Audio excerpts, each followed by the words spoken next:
While filling her cavities, my 8-year-old patient asked, "Do grown-ups at your house play the statue game too?" I smiled. I haven't heard of that one. Her words slurred from the laughing gas. It's when we hear Daddy's car and everyone freezes like statues. My hygienist Sierra raised an eyebrow. That sounds interesting. How do you play? When we hear the garage, Mommy says statue time, and we all freeze wherever we are. Isabella explained drowsily. Even if I'm eating or playing, everything stops. That's when I noticed the faint yellow marks on her upper arm, mostly hidden by her sleeve. Sometimes I'm really good at it.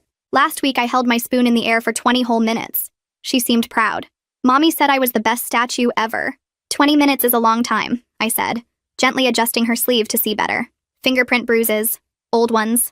Can you raise your arm for me, sweetie? I need to adjust the chair. As she raised both arms, her shirt rode up.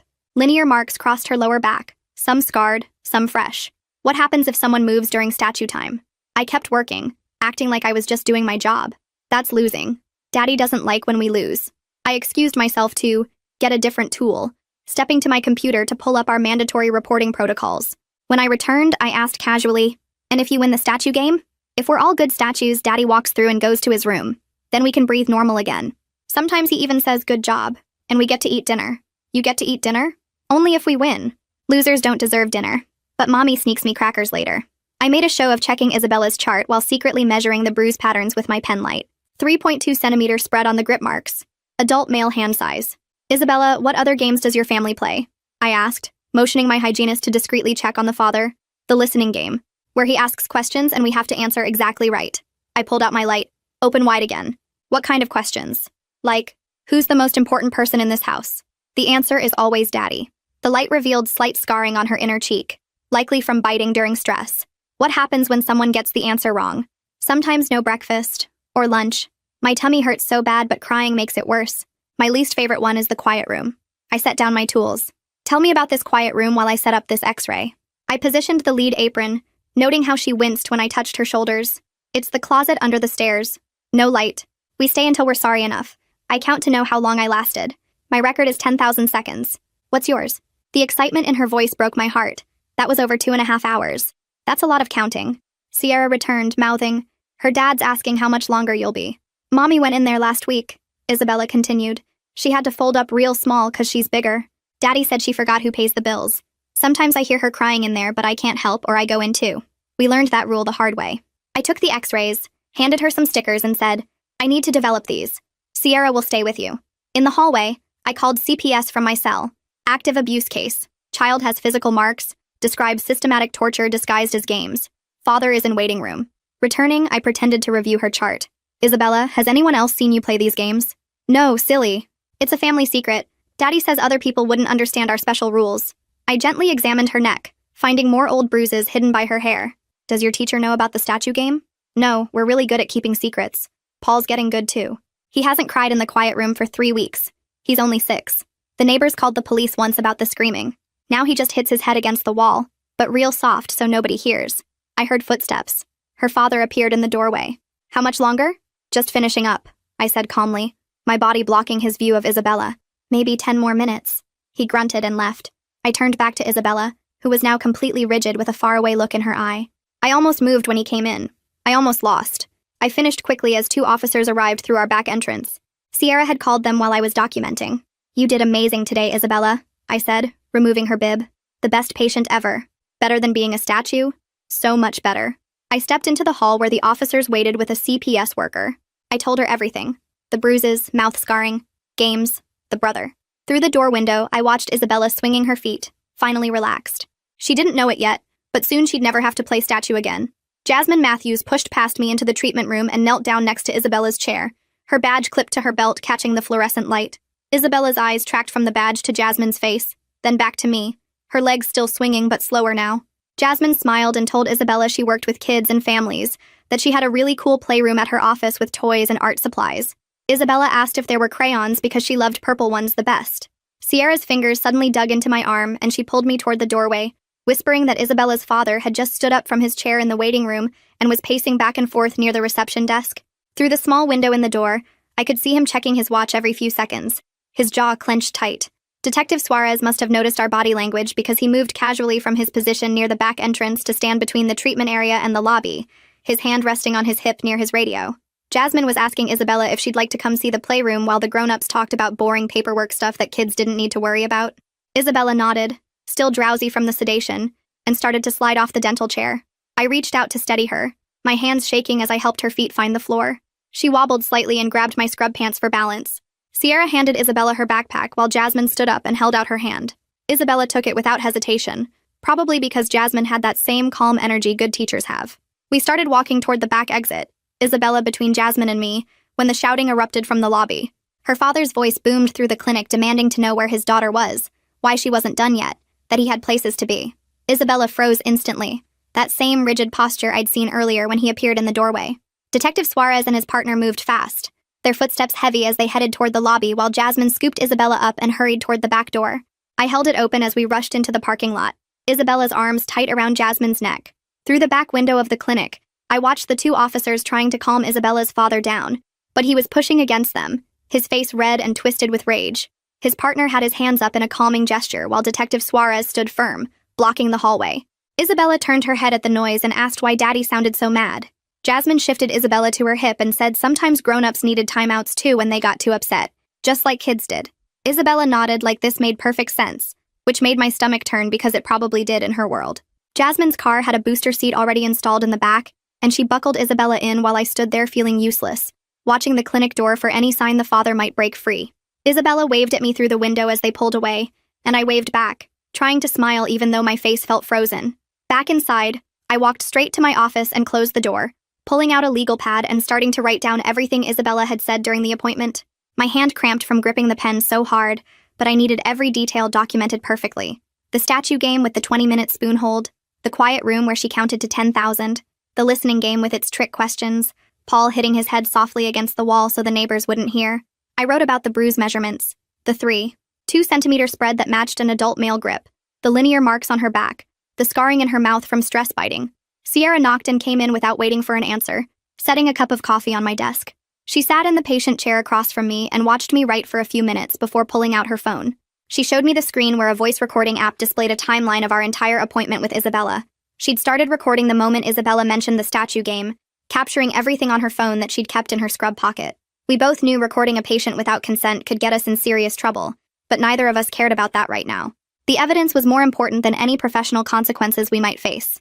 Detective Suarez came back about 2 hours later, his tie loosened and his face tired. He said they'd booked the father on charges of resisting arrest and disturbing the peace for now, but those were just to hold him while they built the abuse case.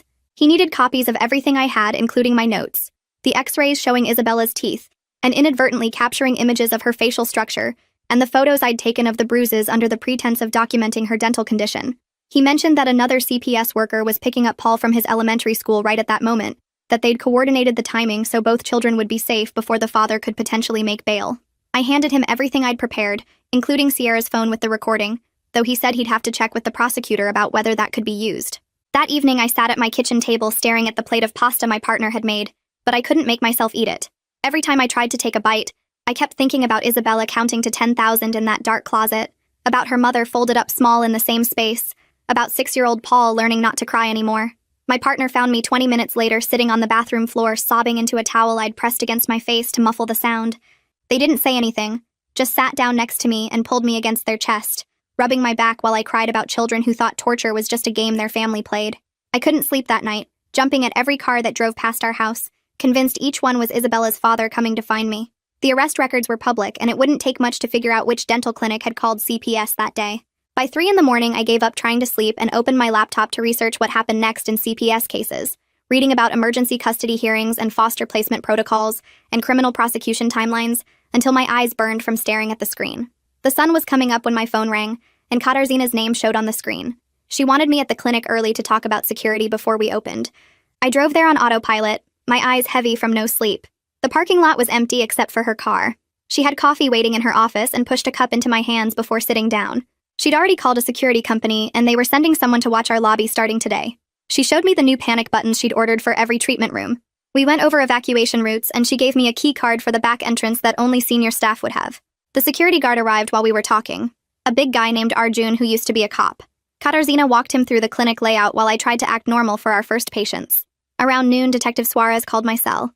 He needed me at the station for my formal statement that afternoon at 2. He mentioned they'd searched the family's house and found some things but couldn't tell me what yet. I told Sierra I had a family emergency and left early. The police station smelled like old coffee and floor cleaner.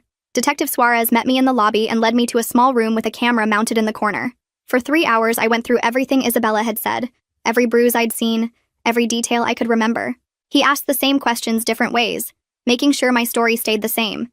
Then he opened a folder and showed me photos from the house. The closet under the stairs was tiny, maybe 3 feet by 4 feet. There were scratch marks on the inside of the door, a child's fingernail marks. One photo showed the kitchen timer Isabella had mentioned, still sitting on the counter. Another showed stress position marks on the living room wall where small hands had been placed. I had to look away. He asked me to draw diagrams of where I'd seen bruises on Isabella's body. My hands shook as I sketched her arms, her back, marking each injury I'd documented. When I finally left the station, the sun was setting. I sat in my car for 10 minutes before I felt steady enough to drive. My phone rang as I pulled into my driveway. It was Jasmine Matthews. Both kids were safe in emergency foster care, placed together with an experienced family. They'd had their forensic interviews that day. Paul had confirmed everything Isabella said and told them worse things. Things about being made to stand on one foot for hours, about having to eat food off the floor when he spilled, about their dad making them fight each other for his entertainment. Isabella had drawn pictures during her interview showing the quiet room, the statue game, their dad's angry face. The forensic interviewer said both children were remarkably matter-of-fact about the abuse, like they were describing normal family life. I thanked Jasmine for calling and went inside. My partner had dinner ready, but I couldn't eat. I kept seeing those scratch marks inside the closet door. The next morning I went back to work, trying to pretend everything was normal. Arjun nodded at me from his spot near the front desk. My first patient's dad got loud about our insurance policy not covering his kid's sealants. His voice rose, and suddenly I was back in that treatment room with Isabella's father looming in the doorway. My whole body went rigid. Sierra smoothly stepped between us and took over the conversation while I escaped to the bathroom. I splashed cold water on my face and stared at myself in the mirror. 3 days after Isabella's disclosure, I was scrolling through my phone during lunch when I saw it. Local news had posted a story about a father arrested for child abuse. No names were mentioned, but it said the abuse was discovered during a routine medical appointment. The comment section was already filling up with people guessing which clinic, which doctor. That afternoon, we had 4 cancellations. Patients who'd been coming to us for years suddenly had scheduling conflicts. I wondered if they'd figured out it started here, or if they just didn't want to risk being associated with the story. While I was dealing with the fallout at the clinic, Marina sat alone in her empty house. The silence felt wrong without the kids. She stared at the kitchen timer that had controlled their lives for so long. Part of her wanted to throw it against the wall and watch it shatter, but she couldn't move. He might come back. He might notice it was gone. Even with him in jail, she couldn't break his rules. She picked it up with shaking hands and set it back exactly where it belonged. A week later, I met with the prosecutor assigned to the case. Juan Guyan was younger than I expected, but her handshake was firm and her eyes were sharp. She walked me through what would happen if the case went to trial. The defense attorney would try to make me look bad. He'd question my training, my experience, suggest I'd misunderstood what Isabella said. She had me practice saying, "That's not accurate," and I documented exactly what I observed over and over. We spent 2 hours going through potential questions. Meanwhile, Marina finally found the courage to dial the number the police had given her. The woman who answered was kind and didn't push when Marina could barely whisper that she needed help. They had a bed available. Marina could come whenever she was ready. She hung up and stared at the phone for another hour before calling back to say yes. The next day, Detective Suarez called me back to the station. This time, he had medical records from the children's physical exams. He spread them across the table like evidence in a crime scene. X-rays showing healed fractures in Paul's ribs. Photos of old burn scars on Isabella's legs that looked like cigarette marks. A map of injuries going back years. Some were healing, some were fresh. All of them told a story of escalating violence. I made it to the bathroom just in time to throw up. Detective Suarez waited outside and handed me a bottle of water when I came out. He'd seen this before, but it never got easier. 2 days later, Marina sat in the courthouse hallway, waiting for the emergency custody hearing, and when the bailiff brought him through in handcuffs, she froze like she was playing statue game all over again. Her whole body went rigid, and her legal aid lawyer put a hand on her shoulder to steady her. The handcuffs made a metal sound when he walked past, and Marina stared at the floor counting tiles the way Isabella counted seconds in the closet. The lawyer was young and wore a suit that looked too big, but she squeezed Marina's shoulder and told her she was doing great. Marina watched him disappear into the courtroom and felt something between terror that he'd get out and relief that someone finally stopped him. Back at the clinic that same morning, I found a voicemail on our answering machine from a blocked number saying we should mind our own business if we knew what was good for us. The voice was low and angry, and I played it 3 times trying to figure out if it was him or someone else. Katarzyna came in early and listened to it once before calling the police to report it. She spent the rest of the morning on the phone with a security company arranging for new locks and cameras at every entrance. We got panic buttons installed under the reception desk and in each treatment room. The security guy showed us how to use them and said the police would be here in under 4 minutes if we pressed one.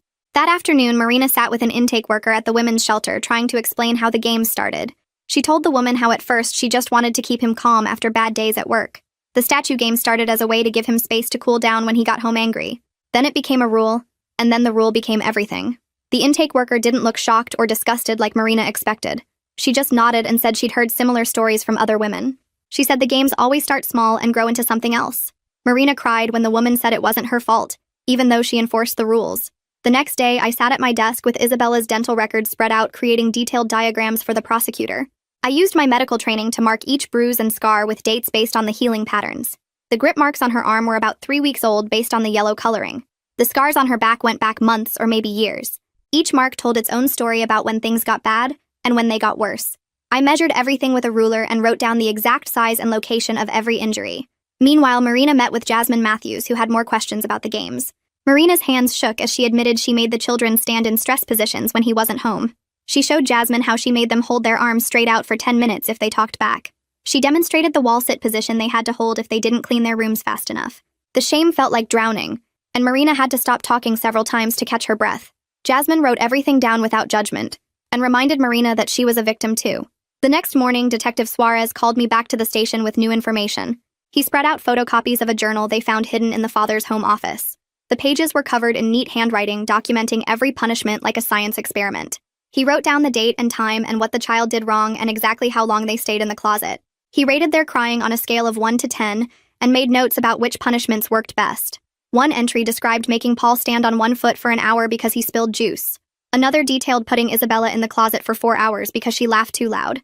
The level of planning made me run to the bathroom to throw up again. Detective Suarez waited outside and said this was the most organized abuse he'd seen in 20 years. Later that day, Marina sat with Jasmine learning about the case plan for getting her kids back.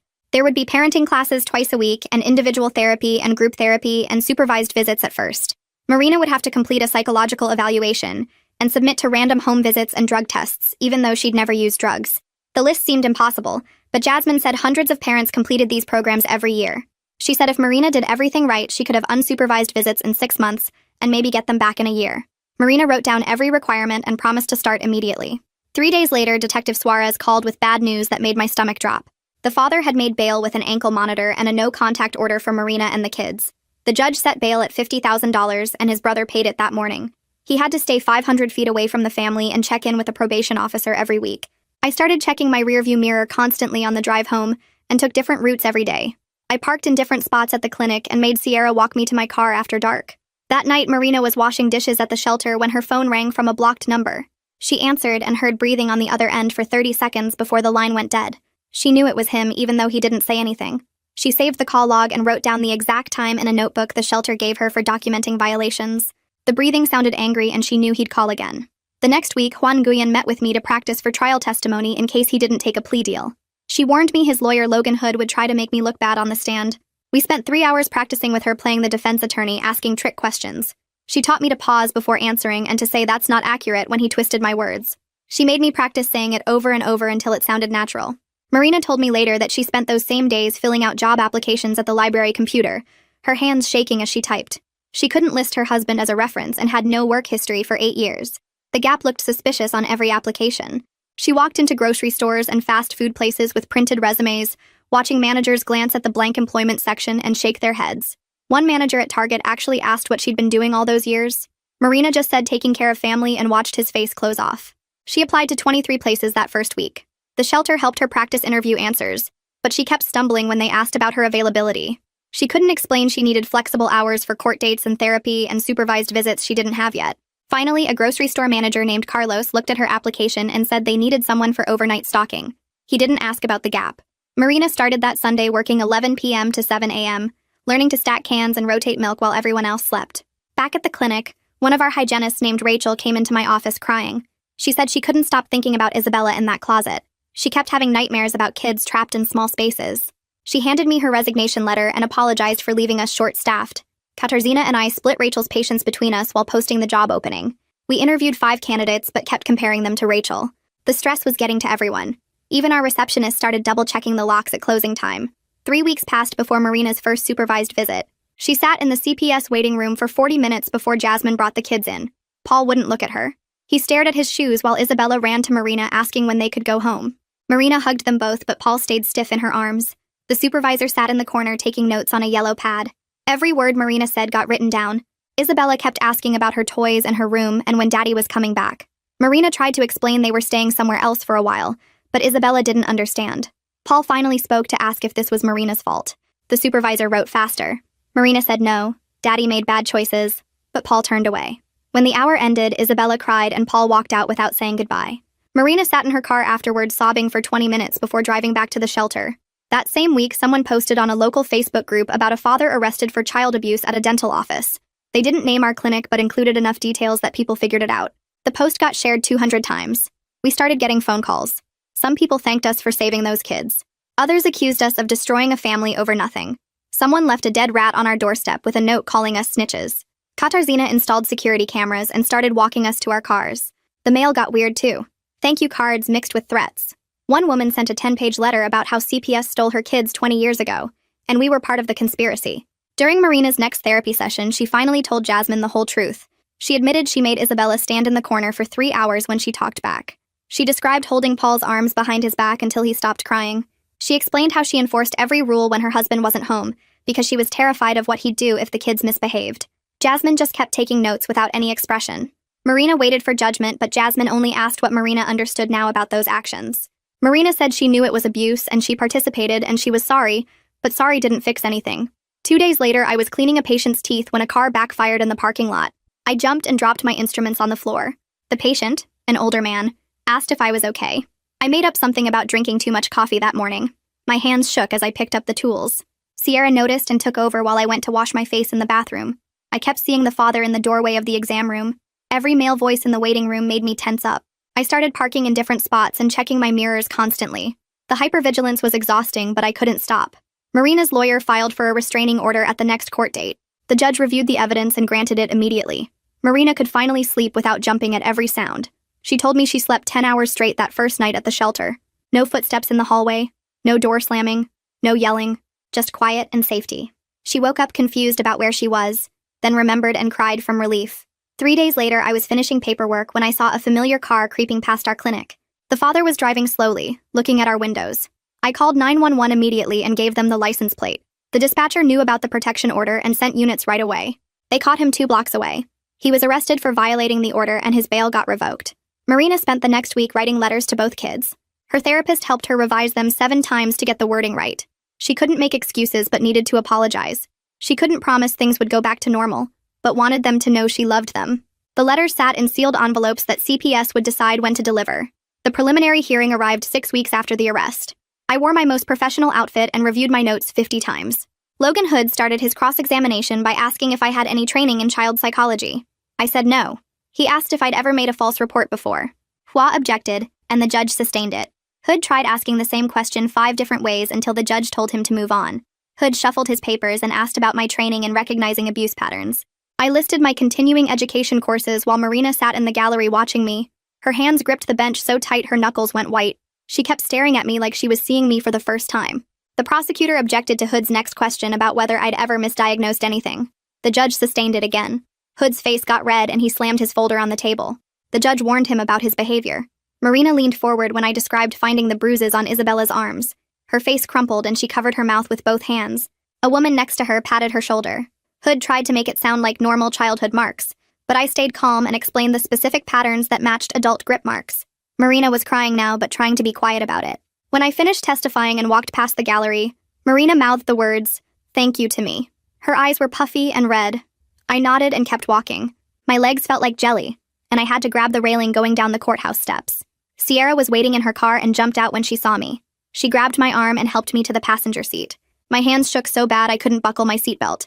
Sierra did it for me and drove me home without saying anything. She helped me inside and made me tea while I sat on my couch staring at nothing. The prosecutor called later and said I did great, but I felt empty and tired. 3 days later, Marina went to her first group therapy session at the Women's Center. She sat in a circle with 7 other women. The facilitator asked everyone to share one thing about their experience. When Marina's turn came, she said the word torture for the first time.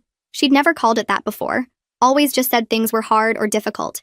2 other mothers nodded when she said it. One reached over and squeezed her hand. They all knew what that word really meant. Marina cried through the rest of the session but stayed until the end. That same week, I was doing a routine cleaning when my phone buzzed with a text from Detective Suarez.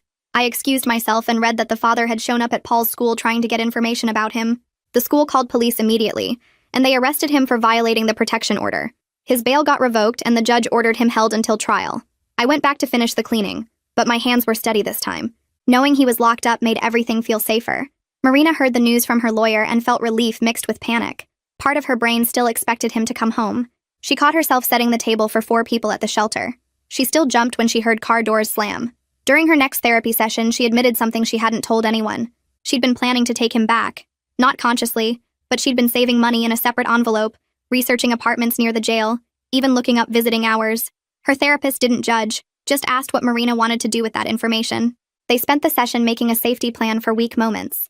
Marina wrote down 10 reasons she couldn't go back and kept the list in her wallet. Meanwhile, I sat at my desk after work and pulled out a piece of paper. I wrote Isabella a letter I knew I'd never send. I promised her she'd have boring dinners where nobody had to be perfect. I told her she'd get normal bedtimes and could move whenever she wanted. I wrote that someday the statue game would just be a bad memory. I folded the letter and put it in my desk drawer with her drawing. 2 weeks later, Marina got approved to move from the shelter to transitional housing. It was a tiny 1-bedroom apartment, but it had windows that opened and no closet under the stairs. She walked through it 3 times, checking every door and corner. The property manager thought she was looking for damage, but Marina was just making sure there were no small dark spaces. She signed the lease and got her keys. On moving day, she only had 2 boxes and a garbage bag of clothes, but it felt like freedom. She found the kitchen timer in one of the boxes and held it for a long time. Then she walked to the Goodwill donation bin down the street and dropped it in. She heard it hit the bottom with a small thud. Back at the clinic, Katarzyna called me into her office. The dental board had opened an investigation after Hood filed a complaint about my unprofessional conduct. He claimed I'd overstepped my boundaries and violated patient confidentiality. Katarzyna said not to worry because she'd already sent them all our documentation showing I'd followed every protocol perfectly. I welcomed their review and gave them copies of everything. I knew I'd done the right thing. Marina met with prosecutor Juan Guyon the next week to discuss a plea deal. The father would serve 5 years in prison, register as an offender, and have no contact with the family for 15 years. Marina wouldn't have to testify, and more importantly, neither would the kids. She agreed immediately. Nguyen explained he'd still have to formally accept it in court, but she expected him to take it. Marina signed the paperwork with a steady hand. When I heard about the potential plea deal, part of me felt disappointed. After everything, it seemed like there should be more of a fight, more drama, some big courtroom showdown. But Jasmine reminded me during a follow-up call that the goal was never about winning some legal battle. It was about protecting Isabella and Paul. She was right, and I knew it, but it still felt weird to have it potentially end with paperwork instead of a verdict. 3 days later, Marina called me through Jasmine to thank me for saving her kids. Her voice cracked when she told me she'd been trying to record her victim impact statement for the judge, but kept breaking down every time she got to the part about Paul hitting his head against the wall. She'd sit in front of her phone with the voice recorder app open and start talking about what their father took from them. She'd get maybe 2 minutes in before the crying would start, and she'd have to delete it and try again. On her 6th try, she made it all the way through by focusing on one word at a time, instead of thinking about the meaning. She wanted the judge to understand that this wasn't just hitting or yelling, but something way worse that stole her children's ability to feel safe anywhere. Meanwhile, the dental board sent their decision letter clearing me of any wrongdoing in the case. They actually praised my documentation and said I'd followed every protocol perfectly, which made me feel better about the whole thing. Katarzyna made copies of the letter and framed one for the break room where everyone could see it. She said it was important for the whole team to know they'd done the right thing by supporting me that day. The next week, Marina met with Jasmine about getting her kids back eventually. CPS laid out this huge list of requirements, including therapy twice a week and parenting classes every Saturday morning. Marina would need random home visits where they'd check everything from her fridge contents to whether she had working smoke detectors. The supervised visits would start at 2 hours once a week and slowly increase if everything went well. Marina signed every paper they put in front of her without even reading the fine print. She told Jasmine she'd do whatever it took, even if it meant jumping through hoops for years. Back at the clinic, our new security system became just part of the routine after a few weeks. We had these fancy key cards now that tracked who entered which areas and when. Sierra joked that we were like a spy movie with all the protocols, but really we all felt safer knowing nobody could just walk in anymore. The buzzer system for the front door meant we could see who was coming before letting them in. During one of Marina's supervised visits at the CPS office, something amazing happened. Paul actually laughed at a joke Isabella told about their foster family's dog who liked to steal socks. Marina told me later it was the first time she'd heard him laugh in over a year. The supervisor smiled and wrote something in her notebook that looked positive based on her expression. Marina spent the rest of the visit just trying to make him laugh again by doing silly voices when she read them a story. I spent an afternoon putting together complete dental records for both kids to send to their new dentist near the foster home. I included every x-ray and note from their visits, plus a letter explaining they might be scared of dental work because of what happened. I wrote that they'd learned to hide pain really well, so the dentist should watch for subtle signs of discomfort. I made copies for the prosecutor too, since she said medical records helped show the pattern of neglect. 2 weeks before the plea hearing, Marina practiced reading her statement with her therapist over and over. At the actual hearing, she stood at the podium while her ex sat at the defense table staring at his hands. She read about how the kids used to be happy and loud before the game started. She talked about watching them learn to move without making sound and eat without dropping anything. The judge listened to every word while taking notes. When she finished, the judge looked at the father and asked if he was accepted the plea agreement. He just nodded without looking up. The judge sentenced him to 5 years in state prison with supervised probation after release. He'd lose parental rights permanently and couldn't have unsupervised contact with any minors, including his own kids. The restraining order would last 15 years, which meant Isabella would be 23 and Paul would be 21 before he could legally contact them. Hua invited me to attend the sentencing since my testimony had been so important to the case. I sat in the back row of the courtroom watching everything unfold. Justice felt smaller than I expected, like it couldn't really fix what happened. But it was still necessary to have consequences and boundaries and official recognition that what he did was wrong. Marina had to leave the courtroom to throw up after hearing the sentence, even though she knew it was coming. When she came back, she looked different somehow, like she was standing up straighter. Watching her read that statement, I could see strength that wasn't there 10 weeks ago when this all started. She'd gone from someone who enforced the statue game to someone fighting to protect her kids. The system had worked even if it wasn't perfect or fast or able to undo the damage. Marina told me later that knowing her kids would be adults before he could contact them felt like she could finally breathe. She'd been so scared he'd get out and come after them or manipulate them into coming back. Now there were legal papers saying he couldn't do that, backed up by the threat of more prison time if he tried. Marina stood at the next family court hearing 3 weeks later while the judge reviewed her compliance reports from CPS. She'd completed 40 hours of parenting classes and hadn't missed a single therapy session in 2 months. The judge signed the order approving overnight visits starting the following month. Marina had already spent her first 3 paychecks from the grocery store painting the kids' room at her transitional housing apartment and buying nightlights shaped like stars. She'd even gotten Paul a weighted blanket because her therapist said it might help with his nightmares. A thick envelope arrived at my office through CPS the next week with Isabella's name written on the return address in careful crayon letters. Inside was a drawing of herself sitting in a dental chair with the biggest smile I'd ever seen her draw, surrounded by hearts and rainbows. I filed it in my locked drawer with all the other case documents, not ready to hang it up where patients might ask questions. Marina's first overnight visit happened on a Friday and turned into complete chaos within 2 hours. Paul woke up screaming 4 times, and Isabella kept testing every single boundary, asking if she could eat cookies for dinner and stay up past midnight.